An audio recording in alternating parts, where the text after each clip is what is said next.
audience. This is season 5, Meeting of the Minds. We're going to go over current events and then roll right into risk management. Hopefully give you some insight in what we do and give you some good data there. But guys, just to start it up here, what do you think of recent events? Trump last week mentioned, I know you've heard about this, the Panama Canal, the U.S. taking over, then it went right over into Canada being the 51st state of the Union, and now it's Greenland taking control of Greenland. So apparently Denmark owns Greenland, and to give the audience insight, apparently Denmark's economy expanded by 0.9% quarter on quarter in the third quarter of 2024. So I think they need Greenland just to bump that number up a bit. But James, what do you think? What do you think is the? I don't love the idea of Canada being a state, to be honest. I mean, I do think it's cool if we can expand our territory to something. That'd be cool. I mean, I like the idea of Greenland because supposedly, well, what's the population? It's like 50,000 or something. It's got to be something super small. I would say. And by the way, I just typed in POPUL and Google showed me the population of Greenland, so it knows it's like listening to us or something. But yeah, 56,865. So a super small amount. I think that's less than Gillette Stadium holds. So basically, there's like nobody there. So they might be happy to become part of the United States. Do you think they're would prefer being a part of the U.S. or being part of Denmark? I think that's a good question. Depends on the culture, maybe. Because I think if they choose to be with the U.S., I think they'll get economic advantages that Denmark doesn't give them at all. Yeah, They'll probably have like lower taxes. Yep. I think the U.S. will try to mine whatever resources they can muster out of Greenland, and then they get a cut of that probably. And I think I could see it getting built up economically. Yeah. To a certain degree, right? I believe so. I like the idea of taking over. I think the oil and gas, like offshore, is definitely right around that Greenland area. So I think, like oil-wise, it's rich in oil from the. Or no, if you look at the landmass, like coal, cobalt, nickel, like anything. Like I know we have the big EV craze. Like you need all those heavy minerals, the rare earth minerals, to go put into your supply chain to build EVs, build batteries, and do all that. That's definitely a huge strategic advantage. And Trump mentions the fact that our enemies are actually patrolling the waters near Greenland, off the coast of Canada as well, like China, Russia, could be some other benign country that I don't even know about, very small, fishing out there, and you just can't keep track of them. So that's Greenland strategic. So we'll have Greenland, Panama Canal, and supposedly Canada. Yeah. So in Canada, And we would be doing this the American way, right? Everybody wins. Like it'll be like a consensual transaction. You know, they're saying make Greenland great again. This isn't like Russia invading Ukraine or anything. This is like making a deal and everybody wins. Yeah. I feel like it's like the U.S. picking up a Puerto Rico or Hawaii to a certain degree with Greenland. Canada is, I think, more complicated because I forget what that war was that we lost, the French, English Indian War or something back in the day, and the French beat us and beat the English, or beat the U.S. in that war, or it might have been the U.K. But either way, for that is interesting because it may be beneficial for Canada to join as the 51st state because no Trump tariffs, right? No tariffs, that they're going to get lower taxes as a state. So all that regulation is going to get cut down. And then I could see them prospering for those 2 points. And if they do stay, they're probably gonna have tariffs on. They're gonna the trade deficit's they're gonna try to maintain that trade deficit with the U.S., which will shrink because Trump's not gonna allow that. So it's what happened to their healthcare system? They have universal healthcare. Maybe they would just keep that That's a good question. Like, Maybe they separate. keep that separate. Yeah. Yeah, and does that mean that we would have to like if they become a state, we would have to take care of them and give them money? I don't know. So I don't know if that's like the best deal to make them an actual state. Yeah. I'm also a little bit sketched out about combining Canada with the United States, because that kind of just falls into what they've been saying about the New World Order for the the last like 20 years, that like, oh, eventually those people pulling the strings around the world, they're gonna want to combine the U.S. with Canada and Mexico, make the North American Union. Yeah. So on one hand it's like, yeah, that's cool, go America, like acquire more territories. Then on the other hand it's like, wait a minute, isn't this what they talked about? Yeah, so you think they're going to create a European Union? European Union and then North American Union, and then basically once you get those created, they would have like one currency, just like the euro. They have one American whatever currency. I don't know. And then that's the next step. And then if they had that completed, the final step is just joining them together, and then you have a one world government. That's a good way to think about it, James. That being said, I remember, back in like 2006 or 8 when Alex Jones started talking about all this, and that guy actually was right about a lot of things. So yeah, interesting.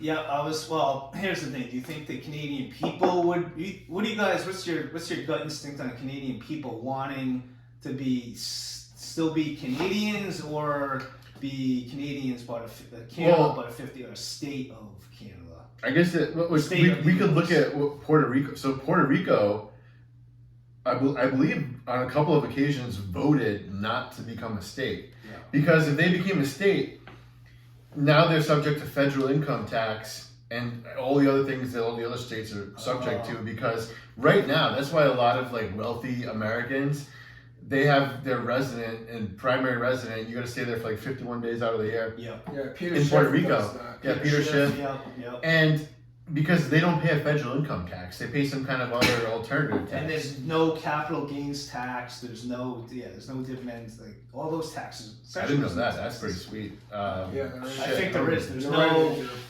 Or I think there's no capital gains, no dividend tax, but there is a tiny corporate tax. So if they were to incorporate Canada, do you think those tax incentives would apply to Canada? Well, I don't think they would ever be a colony or I forget what they call it, Puerto Rico, but U.S. territory. It's too big to be a territory. It would have to be either its own country, Canada, or a state. So Puerto Rico's Act 60 promotes investment in Puerto Rico through tax incentives. These tax benefits include zero tax on passive income, including capital gains, dividends, and interest. Wow. Probably real estate too, because that's why they go there. Yeah, Peter Schiff's all capital. I didn't even know. I am going to have to lube up for Uncle Sam this year with my capital gains tax bill. And if I was in Puerto Rico, I'd have to pay zero. Apparently, that's incredible. You should have moved to Puerto Rico. I guess so. Shit. You start with yeah, you should. Okay, the two other ones you mentioned. These are actually really funny. I just think they're funny. The Gulf of America. Trump's mentioned that. Not too much going on economically in the Gulf of Mexico. Maybe some spring break. Is that more marketing, or is it more like what? I think it's more marketing. I think so. I don't get like how that would help us out. Maybe the oil, right? Well, for one, I think because Trump understands like people feel like when like every president they say like, oh, what did this president do? No, he didn't do anything. But even though like Trump did a lot, he did like more stuff than any president in history. That is great stuff.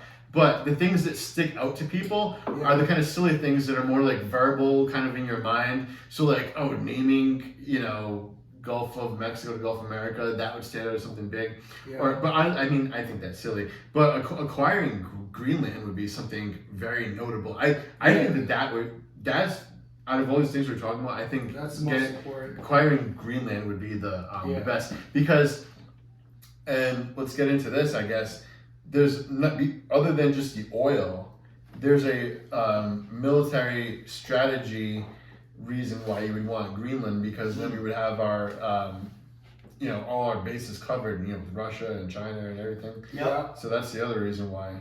I believe the U.S. does have a base on Greenland right now, but there's definitely room to expand that and add more capabilities to that base. I forget what the base is called.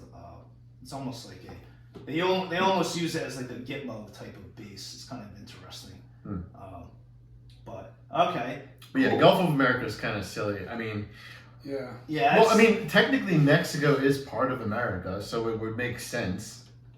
Yeah. I wonder what they. But do you think there's like oil leasing contracts offshore that would get tied into this? Do you think there's more to it? Like offshore oil rigs? No. You know what? That's a good question. There could be, but just renaming the name doesn't. Yeah. But I think the U.S. is more claim to it just for the fact the amount of trade that went up the Mississippi back in the day. You know what's interesting though? Trump's his motto was "Pump, baby, pump." So maybe drill, baby, drill. Drill, baby, drill. You're thinking of another. So maybe renaming it is almost like a way of reclaiming new territory that's owed to the U.S. historically, right? I would like to get into the American-Mexican War. Maybe there's some insight in that where we're actually owed that.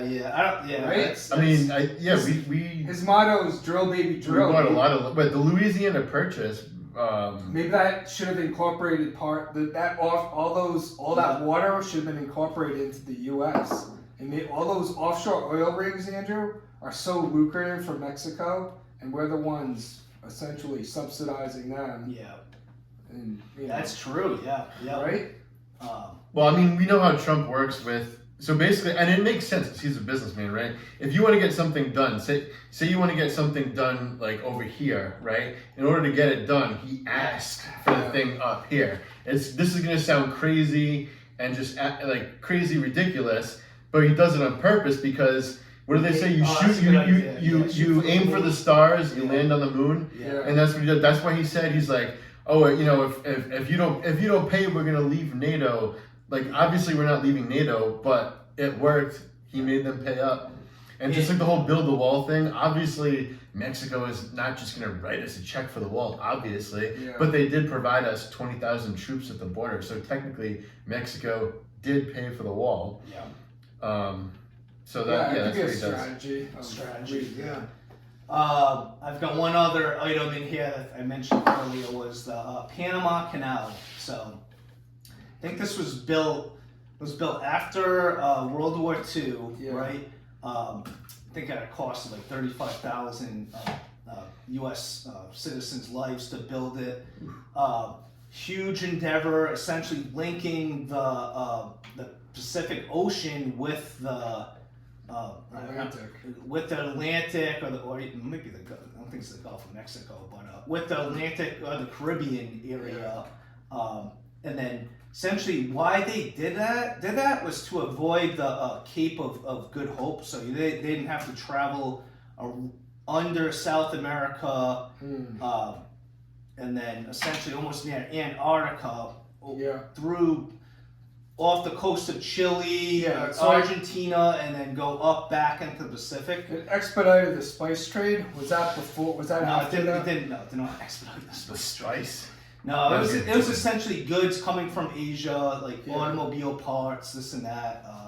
So durable goods. More durable goods that I could put into a port in Louisiana.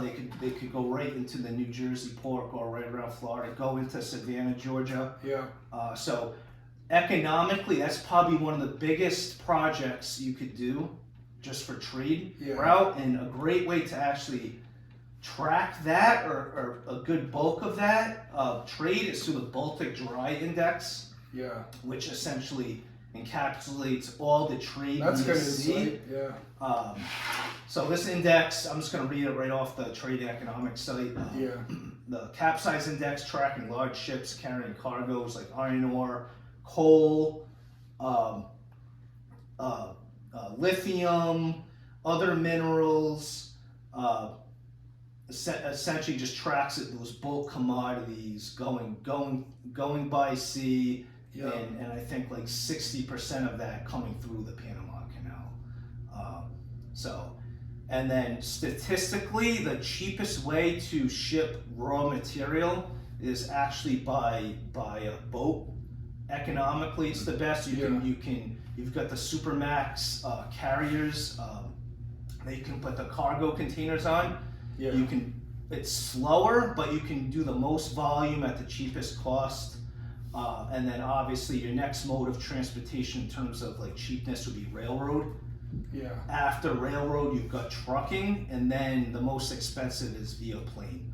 But being a sophisticated country, shipping wise by port and by boat is very important. Just so everyone knows, Andrew went to URI for the supply chain I logistics. did graduate in supply chain management, so that's one of the key points that You know your stuff. So to give everyone a perspective, these cargo ships are 78 feet wide. That's not the length. Jeez. So Oh yeah.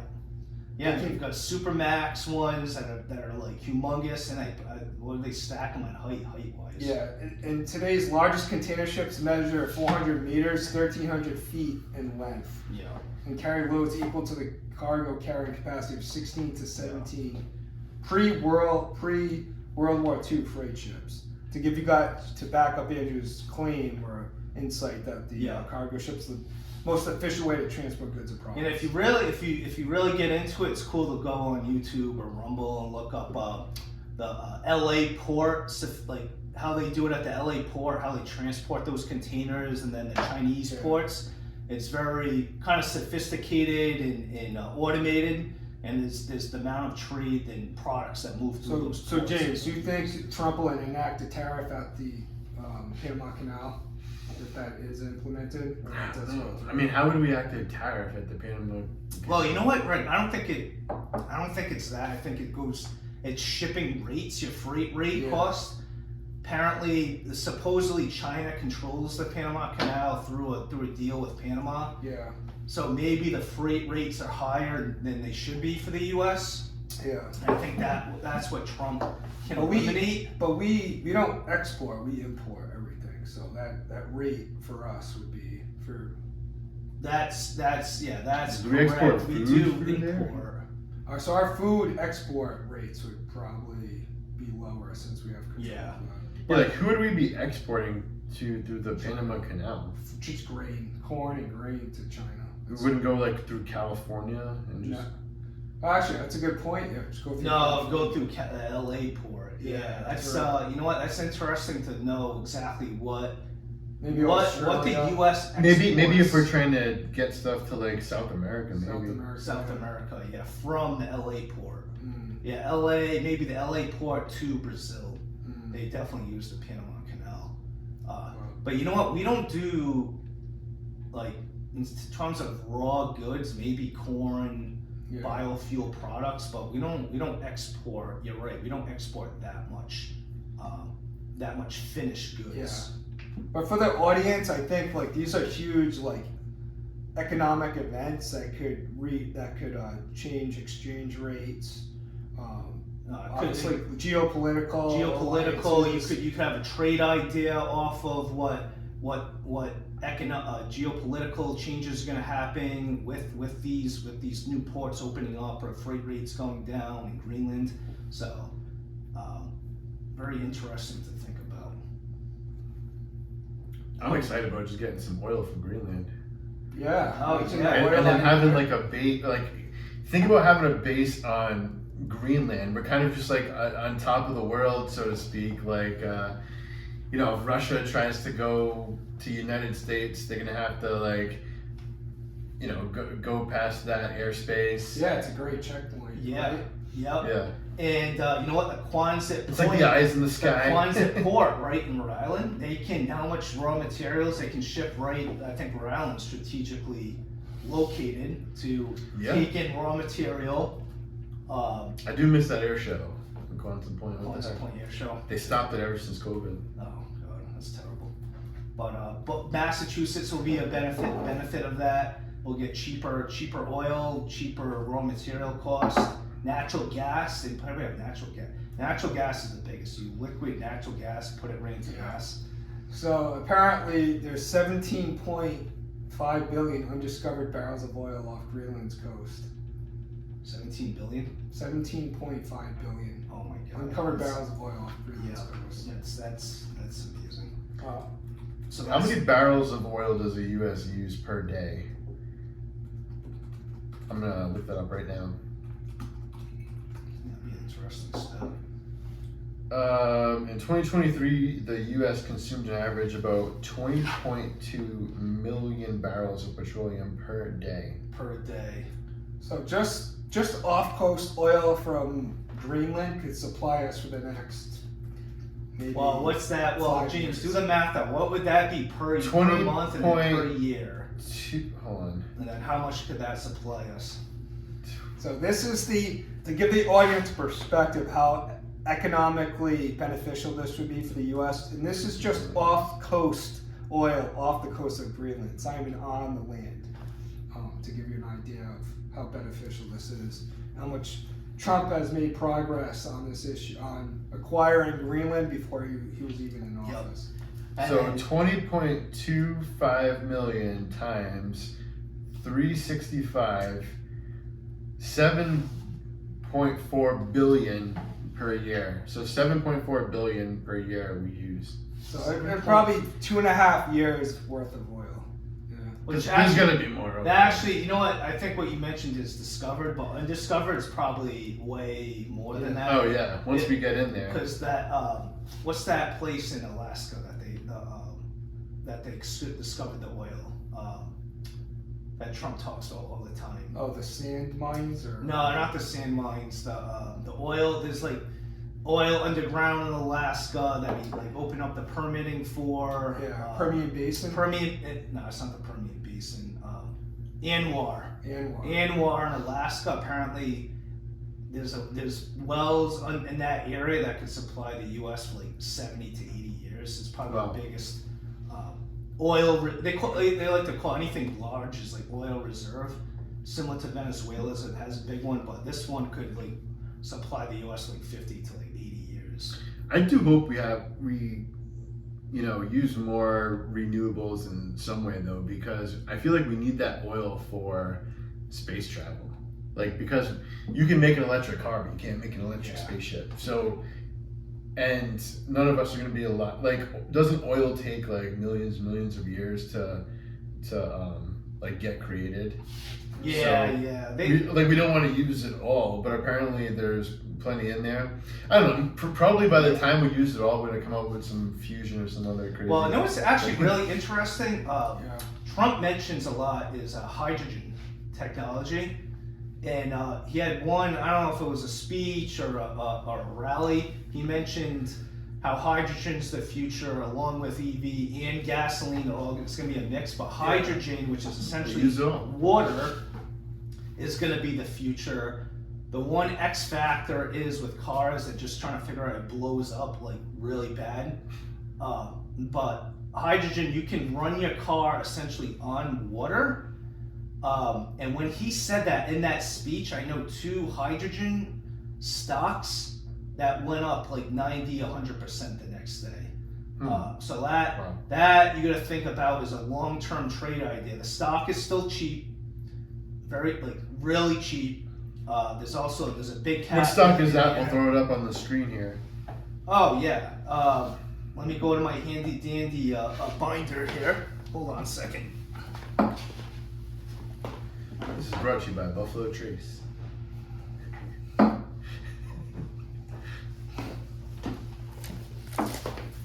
Yeah, what is this stock? This would be the binder of knowledge here, so I'll give you guys that stock. Binder of knowledge? Is that an artifact from the Egyptian pyramids? Well, this is my crypto little thing. You don't need that. Audience will definitely value this. I've got it right here, audience. Here it is. It is Air Products Chemicals along with Plug Power. So it's Plug Power. I've traded them. And there's actually 3 of them. There's BE, is Bloom Energy, there's Plug Power, PLUG, and Air Products Chemicals, APD. And the big one, the big market cap one that's going into hydrogen that you would never guess is British Petroleum. BP What? is going into hydrogen, the hydrogen boom.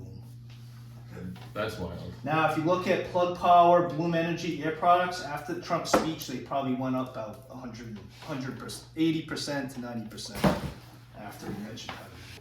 All right, so we got some good stocks there. We got BP, Plug. Bloom Energy, Plug.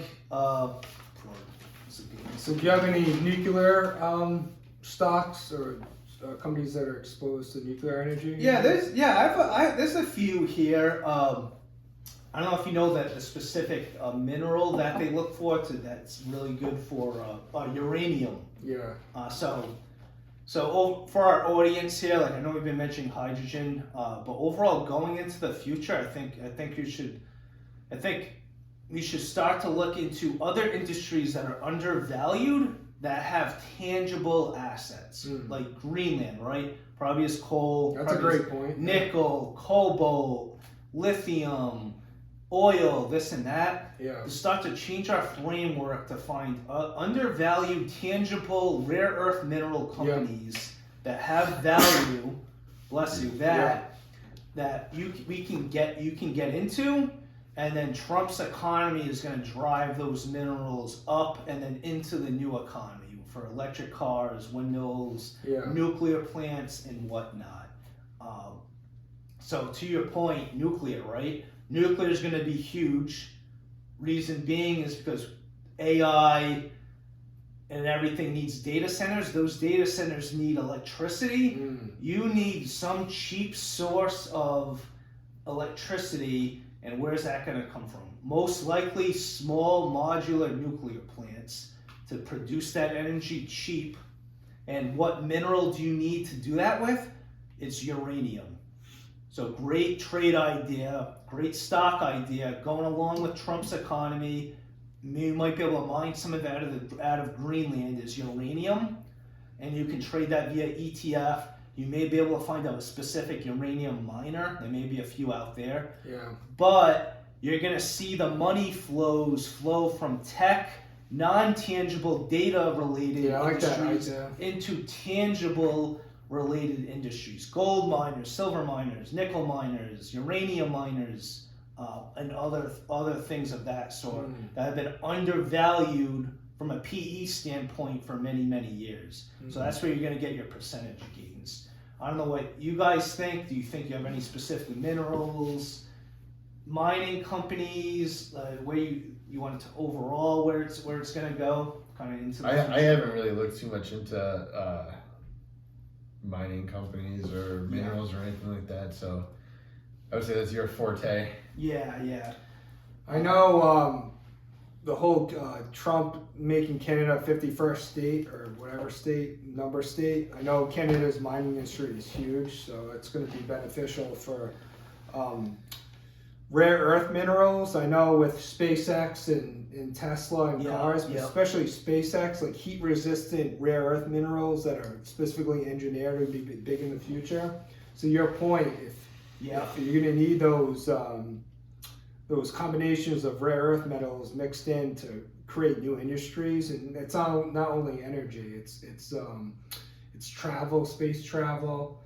All that. What do you guys think about SpaceX potentially going public in the next couple of years? Yeah, I mean, you know what's going to happen now that him and Trump will get along. He's probably going to. Dude, he's gonna be the first. She's gonna be the first. I don't think it's gonna go. I don't think it's gonna go public. It's gonna stay private because it's just easier to. I mean, he mentioned that they were looking into it. It's happening in the next few years. Well, you know what? That's a great point. You know what? He can take. He could take well-known, wealthy people on those flights, and you could gain some money off of that. Oh, I'm thinking more than that. More than just billionaire rides. I'm thinking. Freaking going to Titan and asteroids getting diamonds and shit and bringing them back. That's a good point. Yeah, bringing minerals from other planets. Like super rare universe minerals back to our planet to reconfigure and retool. Yeah, I can It's gonna see be that big. happening. And then Space gas station. and they always, you know what they always, I always saw this a few years ago, is any heavy industries that are heavy polluting, like putting chemicals into there, it's a lot worse than CO2 or carbon dioxide, but the kind of the poisonous minerals for certain industries that get put in the air is to actually do that mining or that manufacturing in space. So whether it's on Mars or in an orbital spaceship that mines it from there, so it gets released into the universe and it keeps Earth clean. I've heard that is really cool. That is actually a great, and I think great way to keep the Earth clean. Yeah, I think Greenland will be part of that. Be part of more rare earth mineral that's sourced not from China, not from these other countries. But if Canada is more involved in it, we have a better relationship with them. Yeah, I think that industry is a great industry to invest in. Yeah, and Canada, actually another big product for I know we're going a lot of electricity in the future. The best mineral for a conductor of electricity is silver. Canada is maybe number 5 in silver deposits. It's not. This graphene is the best because it's a one-layered carbon solution. Silver is in terms of durability. I think silver is number 1. I think graphene might be 2 or 3, but Canada's in the top 5 of being a silver producer, with silver reserves, which is great. Greenland, we don't know yet, but that mineral specifically is important for electric cars, technology, electronics, spaceships, because it's essentially the best conductor of electricity. Mexico is number 1 in silver, so have a great partnership with them. I think the whole hemisphere will be a huge benefit with this tangible asset, rare earth mineral boom going into Trump's economy. Guys, quick fun fact that I found out while looking at the last episode. We were talking about crypto and market caps. The cryptocurrency market cap has already surpassed the market cap of silver, which is pretty incredible. That's incredible. Like cryptocurrency, not just Bitcoin, but all of them. All of them have already surpassed silver. So I thought that was interesting. In such a small time frame, it just catapulted up. That's crazy. What is it? 2.2 trillion?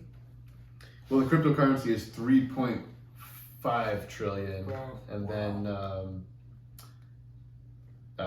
silver. I'm gonna put up on the screen here, but it's less. Yeah, and then gold, silver, probably in the same category. But wow, great episode, audience. Subscribe. Be ready for episode 6. We're going to go into the depths and details of risk management. Very important. We're going to go stock risk, industry risk, sector risk, market risk. Very insightful stuff coming for you in the future. 1, 2,